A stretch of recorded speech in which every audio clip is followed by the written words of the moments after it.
And now we're live. I should have asked you how to say your last name, but I'm gonna just introduce you as Vanessa and let you run with it. Hi guys, anybody who's out there and everybody who's gonna watch this on YouTube later on. Hi, we are doing Coffee Friends number 10, and today we are in Manitoba, or well, Winnipeg specifically, and we have Vanessa. So tell us who you are, where you are, and what you do. Hello, my name is Vanessa Stachiw. I own a coffee shop in Winnipeg called Little Sister Coffee Maker, and at the moment trying to open a coffee roaster named Dogwood Coffee. Very cool. Mm-hmm. So I lied last week and I said it was Coffee Friends number 10, and I said that we haven't had a girl or a woman on Coffee Friends yet, and that was a lie as well, because Wes and Jen Farnell were on from 8 Ounce Coffee. But you're the first cafe owner or like girl alone, so that's really exciting. Without a man sitting on. Tell me about what coffee is like in Manitoba. A couple of our friends actually had visited your cafe, as well as I think your brother's cafe or something. Yeah. Okay, so maybe I'll explain that relationship a little bit. So there's a number of specialty coffee shops in Winnipeg, starting about 4 years ago with Parlor Coffee, which my brother-in-law Nils owns. So I used to work at Parlor, and since Parlor opened, there's been a bunch of great cafes that have opened. So Little Sis, we opened 2 years ago. And there's lots of great ones. I mean, now I think we're at about 7 specialty shops, I think that's right, in Winnipeg. And for the most part, everyone's like very friendly, and we see each other out and about all the time and go to each other's cafes, and it's very nice. It's very amicable. Amicable? Yeah. Cool. Well, like that's really exciting. I mean, my husband was there for about a month, and he was like, "You need to see Manitoba. It's just bubbling. It's exciting." So and one of our friends works at a cafe that's run through like an architecture school or something like that out there. Yeah. But they're very active in the cafe community, and it seems like it's really exciting. So Dogwood is originally from Minneapolis. I told somebody some other city. Anyhow, Minneapolis. Why Dogwood? Okay, so Dogwood opened in Minneapolis, I think 4 years ago.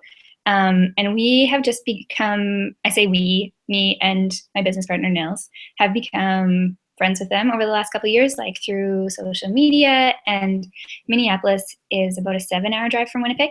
So lots of people from Winnipeg travel to Minneapolis to go see shows and go to restaurants and cafes, etc., just because it's kind of the closest bigger city than Winnipeg to us. So it's great. It's like a fun road trip. People go for weekends all the time. So then we just became friends with them from visiting their cafes and on the internet. And so they came up here, and we, I guess basically realized great relationship eye to eye on a lot of things. And they brought it up to us like, hey, you guys want to roast together in Winnipeg? And we were super down. So we're doing it. Very cool. And are you roasting now then? Not yet. Okay. Our space is pretty much ready. We're just waiting for a few last things, like the ventilation hookup with the roaster. That's a big one. Yeah, it's a big one. And it's taking much longer than we thought, just like with miscommunications and permits, etc. But yeah, I've witnessed that once before. So it happens. But you guys have gas hookup and everything like that? Yeah, we've got gas. Oh, good. So the beans can get hot. We're just gonna have to breathe it all in. Right. Yeah. Or set things on fire, which is never good. Yeah.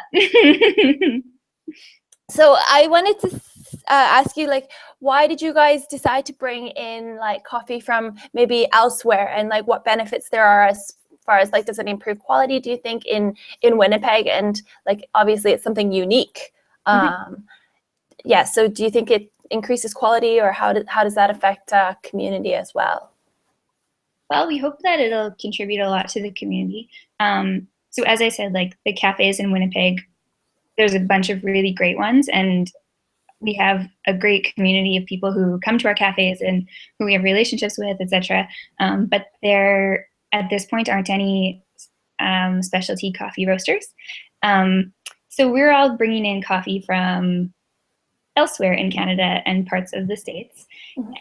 So we are really excited to bring a training kind of component to Winnipeg. We don't have that very much because we're far away from our current roasters, and so are the other specialty cafes. So it'll be really nice to offer support and training and, like hands-on assistance when necessary to cafes and restaurants that will be using our coffee. And it'll be great for people who drink specialty coffee in the city, we are hoping, because currently cafes are the only representation of specialty coffee that we have. So it'll be so nice to have people to the roastery and see like, oh yeah, it's like meticulous on the cafe level, but also on this other level. It'd be so awesome to be able to showcase that.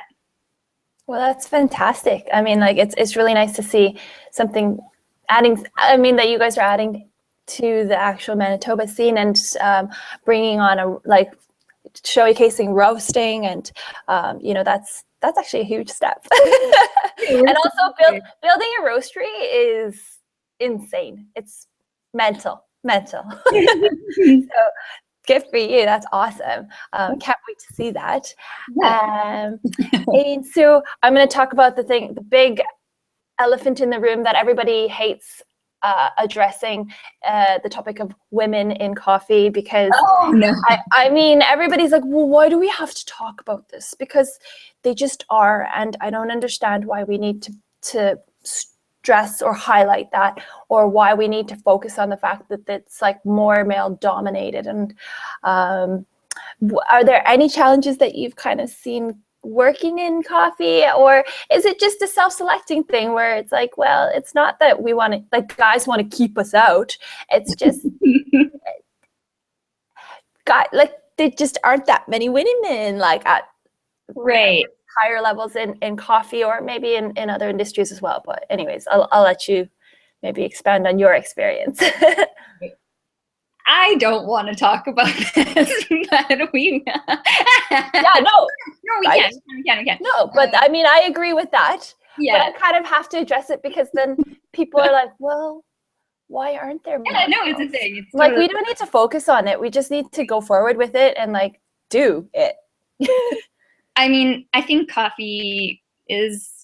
coffee industry is the same as lots of industries. There's just like less women the higher up you go, which is the unfortunate situation of the current state of gender equality in the world. But I don't know. I feel like I haven't faced any serious challenges as a woman in the coffee industry at all. I feel like the same opportunities have been available to me as my co-working males and co-working other gender. The others. I can't speak to if it's been really harder. Like, I've thought about it and been like, have I faced any disadvantages? But I really don't think so. And I think people are super supportive, and I don't know, I would just encourage more women to get involved and like be confident and get out. I think like there's a lot of men out there that are fostering like their female counterparts, and that like, hey, if you are keen, we want to grow you, and we want to grow your career. So as long as people show that enthusiasm, I mean, just short of like giving every single girl that enters a cafe like a copy of like Lean In by Sheryl Sandberg or something. Which you have read. Have you read it? Oh, it's amazing. It's a really good book. Like things that you wouldn't have thought about. Right. I think I'm like, oh, well, I never experienced gender inequality, never. And then I think it just kind of turns your brain on, and you're like, oh wait, it's not even women having a disadvantage. It's like letting men rise to the occasion of like being equal partner and stuff like that. And I'm not going to stress that too much because this is more on community than it is about gender and everything. But I just wanted to highlight that because I know that somebody out there, somebody maybe is thinking about that. Yeah, no, totally. I also read Lean In and like found it super interesting and well, and you're doing it, girl. But I thought it was great, and I felt it more like, yeah, just do it rather than like waiting for someone to hand you something. You know what I mean? Like, yeah, I felt it was empowering. Cool. I agree. And so how will I transition into this? I was going to ask about maybe how you think that we could build on community as far as going throughout, like within your city, and I guess beyond that. Well, yeah, like Winnipeg it's a super, it sounds like it's already very tight knit. Yeah, it's pretty tight knit, and it feels like a small town in a lot of senses just because you generally always know somewhere wherever you are. In Canada, the community, like, I think lots of people know each other, and I don't know, I also think the specialty coffee community is pretty small in, you know, the entirety of Canada. But I think as much as I don't want to be like competitions, but that is really great to meet people and to like, yeah, build relationships in the specialty coffee community. Other than that, I don't know. I think it's fun to be friends with people on Twitter. Well, that's how I met you. Oh, yeah, totally. Great. Well, thank you so much. I think you've really answered all my questions, and hopefully everybody else enjoys watching our interview. Who's your next coffee friend? Okay, I would like to nominate my friend Jordan Crossway in Montreal, who is a partner at Dispatch Coffee, and they have a roaster and some cafes, and they're doing cool stuff. So he's my coffee friend. Cool. All right, we will get off there. Thanks so much. Thanks a lot. Bye.